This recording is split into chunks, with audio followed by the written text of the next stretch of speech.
कभी कभी ऐसा होता है ना कि जिस चीज़ की हम जितनी ज़्यादा परवाह करते हैं वो उतनी ही मुश्किल लगने लगती है। और वहीं जब हम थोड़े बेफिक्र हो जाते हैं तो चीज़ें अपने आप बेहतर होने लगती हैं। ये सोचने में थोड़ा अजीब लगता है ना, लेकिन इसके पीछे एक ज़बरदस्त न्यूरोसाइंस काम करती है। आज हम इसी पहेली को सुलझाएंगे। चलिए शुरू करते हैं। जरा स्क्रीन पर इन दो लोगों को देखिए। एक तरफ एक गेमर है जो पसीने से तरबतर एक हाई स्कोर बनाने के लिए बेचैन है, और दूसरी तरफ एक प्रोफेशनल जो एक बहुत जरूरी ईमेल का बेसब्री से इंतजार कर रहा है।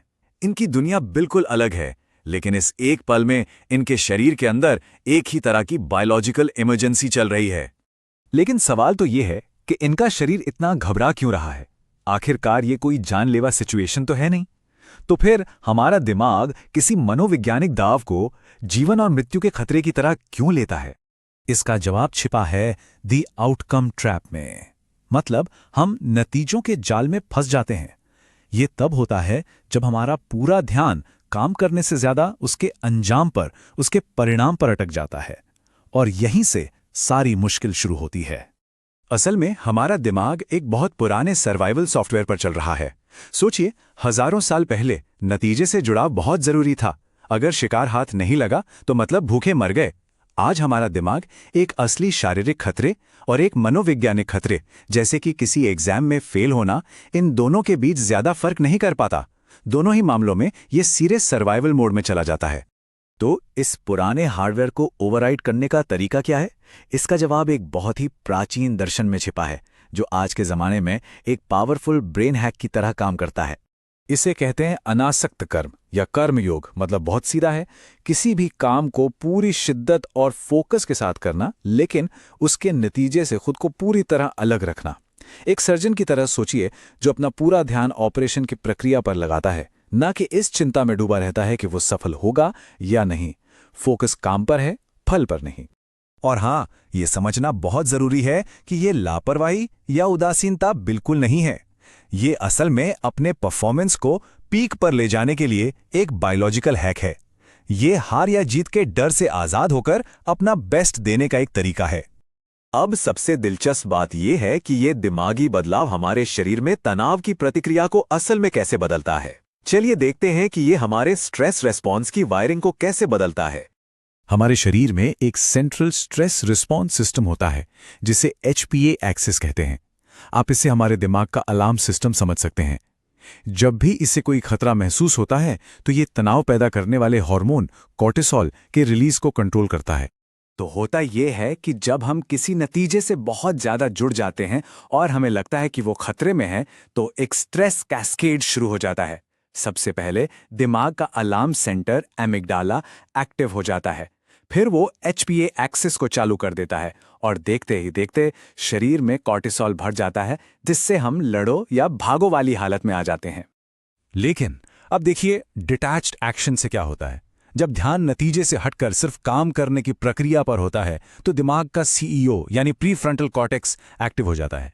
ये एमिगडाला को शांत करता है और उसे सिग्नल देता है कि सब ठीक है, ये जीवन मौत का सवाल नहीं है।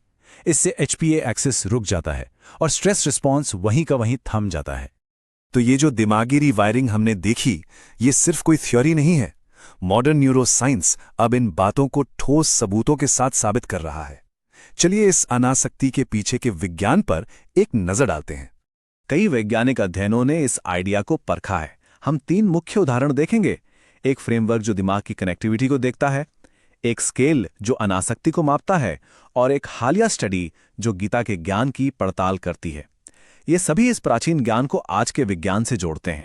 एसआर्ट फ्रेमवर्क में ये पाया गया कि अनासक्ति का अभ्यास असल में दिमाग की वायरिंग को बदल देता है।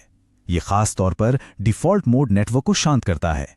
यह हमारे दिमाग का वो हिस्सा है जो अक्सर मैं, मेरा और मुझे से जुड़ी चिंताओं में खोया रहता है। जब यह हिस्सा शांत होता है तो ओवरथिंकिंग और चिंता अपने आप कम हो जाती है। 2010 की एक स्टडी इस बात को और भी पुख्ता करती है। उनका नतीजा बिल्कुल सीधा था। जिन लोगों में अनासक्ति का भाव ज्यादा होता है, उनमें चिंता, अवसाद और तनाव का स्तर काफी कम पाया गया। ये इस बात का सीधा सबूत है कि ये सिर्फ परफॉर्मेंस के लिए ही नहीं, बल्कि मेंटल हेल्थ के लिए भी एक बहुत पावरफुल टूल है। और हमारे मोटिवेशन वाले न्यूरोट्रांसमीटर डोपामाइन का क्या? ये चार्ट इसे बहुत अच्छे से दिखाता है। जब हम नतीजे से जुड़े होते हैं तो सफलता पर डोपामाइन तेजी से आसमान छूता है और असफलता पर बुरी तरह से क्रैश कर जाता है। लेकिन जब ध्यान सिर्फ प्रक्रिया पर होता है तो डोपामाइन का लेवल स्थिर और टिकाऊ रहता है, जो हमें असफलता के झटके से बचाता है। तो ये सब हमें एक बहुत ही दिलचस्प और शक्तिशाली विरोधाभास पर लाकर खड़ा करता है, जो हमारे काम करने और सफलता के बारे में सोचने के तरीके को हमेशा के लिए बदल सकता है। और यही सबसे बड़ा विरोधाभास है। अपनी सबसे ऊंची क्षमता तक पहुंचने के लिए इंसान को एक खास नतीजे की चाह को छोड़ना पड़ता है। जब नतीजे का डर खत्म हो जाता है तभी असली क्षमता निखरकर सामने आती है। तो अंत में ये सवाल बचता है, कर्म करना यानी एक्शन लेना तो अनिवार्य है, वो तो जीवन का हिस्सा है, लेकिन क्या उस कर्म के नतीजे से मिलने वाला तनाव और दुख वैकल्पिक है? विज्ञान और प्राचीन ज्ञान दोनों ही इशारा करते हैं कि हाँ, ये हमारे हाथ में है।